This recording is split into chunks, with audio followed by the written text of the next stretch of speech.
Hi, I'm Medina Librarian Sean. I'd like to talk to you about a couple of books I think would be great for 10th, 11th, 12th graders, adults, any kind of people out there that can handle mature content and like awesome books.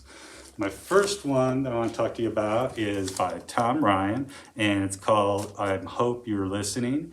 And it's about a kid who named Dee, who was now known as the girl who wasn't taken. Back when she was 7 years old, she and her best friend were playing in the woods, and her best friend Sibby was abducted right in front of her eyes and was never found.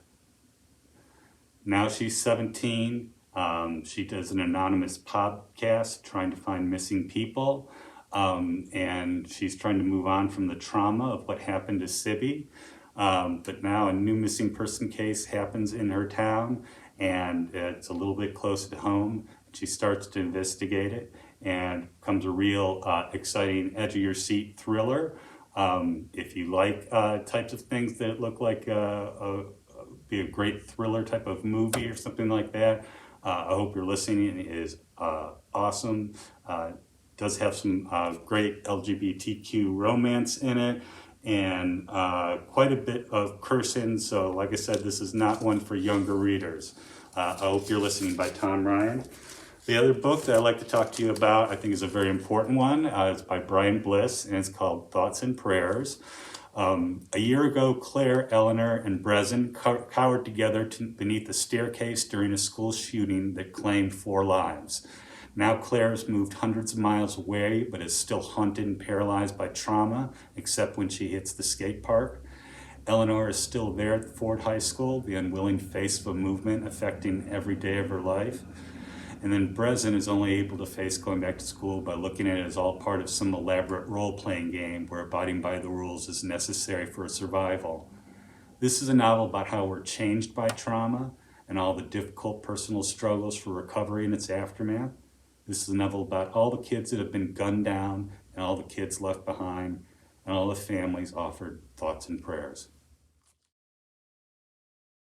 Hi, my name is Angie, and today I would like to share some books with you that I think you might enjoy. The first one is called What She Found in the Woods by Josephine Angelini. Magda is spending the summer with her grandparents in the Pacific Northwest after a scandal at her New York private school. She spends her days wandering in the woods and stumbles across Bo, a mysterious wild boy who says he lives in the woods with his family. But there are other things happening in the woods, and young girls like her are disappearing. When bodies start turning up, she questions whether Bo has anything to do with this, or whether he is even real or just a figment of her imagination. Can she trust him? More importantly, can she trust herself? This is a great mystery book with a narrator who is a bit unreliable. You don't really know exactly what's really happening and what is in her mind, which kind of keeps you guessing all the way to the end. My next book is Be Dazzled by Ryan Lazala. For fans of cosplay and crafting, this is a story about creativity and finding the courage to be your most authentic self.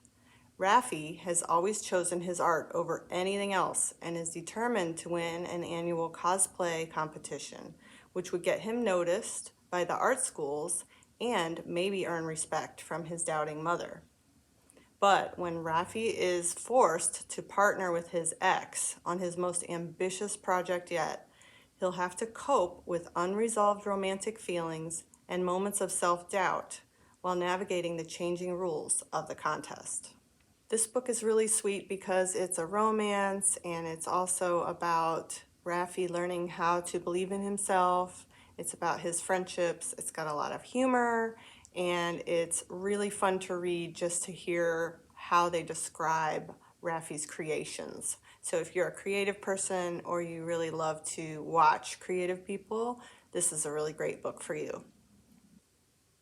The next book I'd like to share with you is called It Only Happens in the Movies by Holly Bourne. Audrey has decided that romance movies are dangerous because they give people false ideas and expectations of love. Her parents' nasty divorce and her own recent breakup have convinced her to swear off acting in her school's drama productions and swear off watching the romantic comedies that she used to love.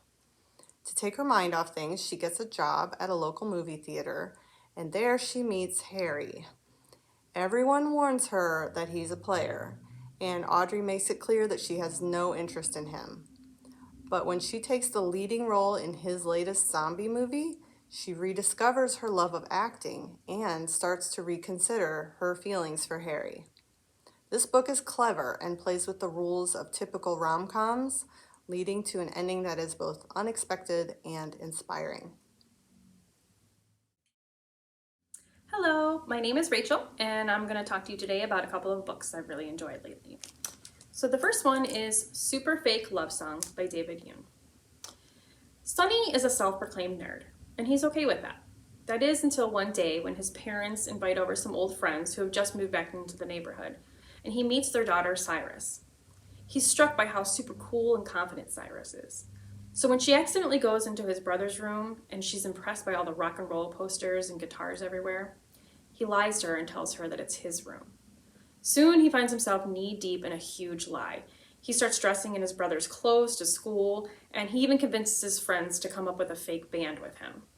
He knows he has to eventually tell the truth to Cyrus, but all of a sudden at school he's starting to get noticed in the hallways, and he's getting invited to parties and to football games. How long can he keep this charade going before it all falls apart? For those of you who love a romantic comedy or books like To All the Boys I've Loved Before, this is the perfect book for you. Super Fake Love Song. The next one is a fast-paced fantasy.